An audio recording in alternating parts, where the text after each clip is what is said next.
But you can see, if you interpret yourself as essentially a material being, then the only knowledge you trust is what you learn through your senses, and you're not going to find God there. It's like the drunk under the street lamp. And the policeman says, "What are you doing here?" He said, I lost the ring. And I'm looking for it. He said, well, do you know where you lost it? He said, "Yeah, down there. It's about 70 yards in the darkness." And the policeman says, "What are you looking up here for?" He said, "There's more light here," he says. Makes perfect sense to him. Well, if you think that God is going to be another piece of furniture to show up in the universe, which you can capture in some sensory evidence, sensible evidence, you're not going to find that. That's looking for the equivalent of the golden cow, the golden cat. It's an idol. It's not God. Well, anyway, let me turn the subject now to the last chapter that we'll call the end of the secular stage. Now, I don't mean secular age. Secular is a good word. It was invented by Christians to mean all those things that appertain to the city of man, to which the city of God has something to say, and the word of the Lord to say, and in which the city of God is supposed to take root, like yeast in dough. Well, the city of man is not bad, or not entirely bad. I have a very severe Calvinist friend who told me the way to explain the notion about the depravity of man. Any man, he said, who thinks that man is totally depraved can't be all bad. And it requires the purchase on which you can see what's depraved and what's not. And that's healthy, that's good. So that's the secular. There's many noble things and beautiful about it. And there are many reasons purely in the secular world for being good. As many scholars have pointed out, Aquinas, Maimonides. God didn't have to give us the 10 Commandments. We knew all that, or we can know it. Most men have learned them, one way or the other, and live by them, one way or the other. You know, not altogether too well sometimes, but they know them. But it was fitting for God to reveal them in the 10 Commandments because it gives people a little list to refer to. It gives, especially uneducated people, a raft to hold on to. Something clear. If they trusted the philosophers never come to an agreement. You'd never get a list of 10. And cutting through it to what a society basically needs, most deeply needs, are findings of our own reason, which are reinforced by the Bible.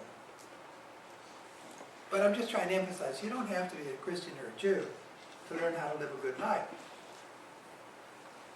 within the limits of human goodness. I mean, human life, as the Greeks knew, is tragic and ironic. We do ourselves in even by our own strengths, let alone our weaknesses. But still, there's a goodness there. And that's secular, and that's good.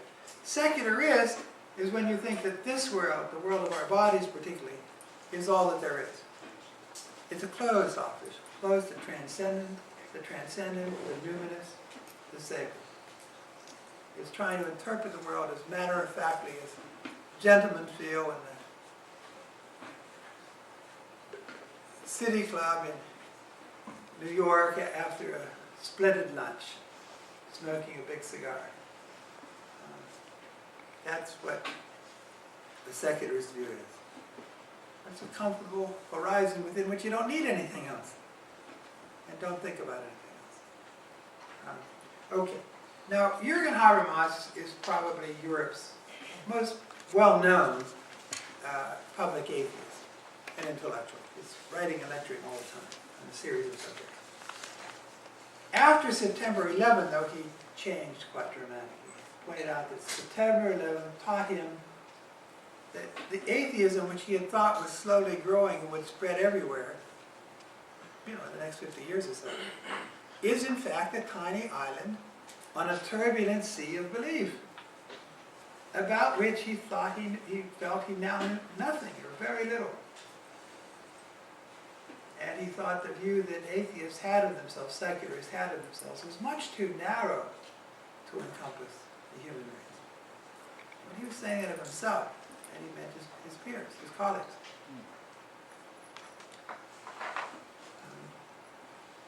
He also noticed that there are certain debts he himself felt, when he thought about it, that he really owed to Christianity and Judaism. Like Richard Rorty, the American philosopher, and Bertrand Russell, the British philosopher, both of whom said, at crucial moments in their lives, that of course compassion was one of their top 3 virtues. And of course they learned it from Jesus Christ and from Deuteronomy. True religion is to care for the widow and the orphan. You don't learn this from Plato or Aristotle. And equality too. You don't learn that from Plato or Aristotle. Who thought that inequality is natural. That there are some men who are better than others. There are those of gold and silver and lead. And the lead are governed by their passions. They're slaves. They can't resist their own passion. And they deserve to live as slaves. And not so many are capable of self-government and deserve to live as free men. And not so many are so wise that they deserve to rule, the philosophers.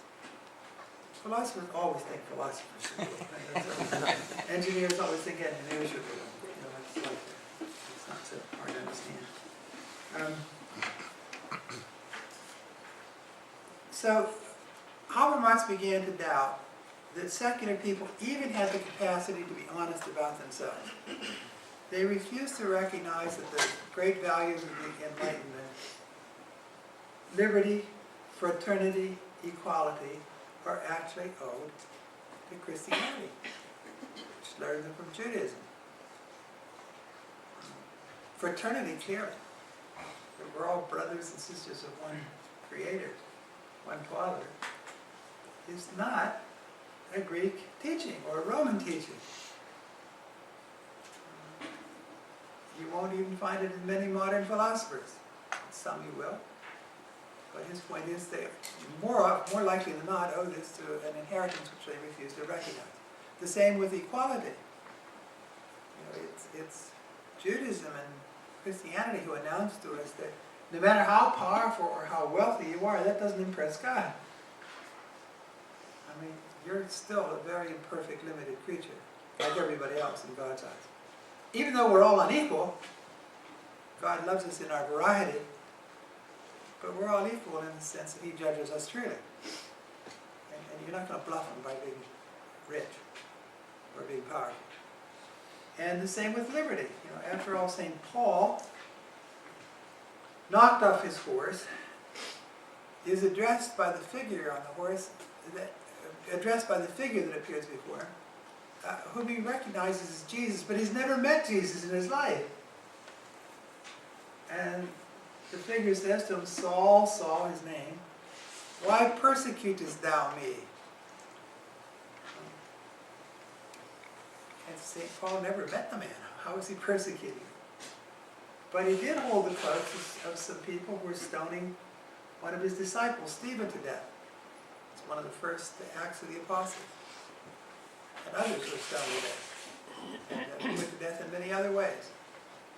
And suddenly Saul realized that what Jesus is saying to him is there's a mysterious community of all who believe, who freely join.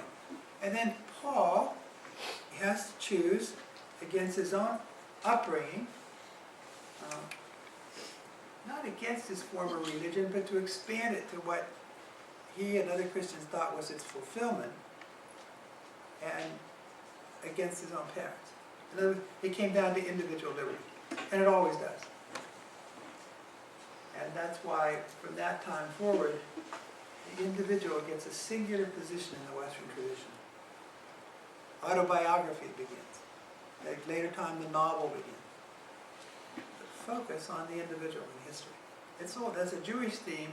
Every story in the Bible is about human liberty. Every one. That's the secret. That's the golden thread that runs through it.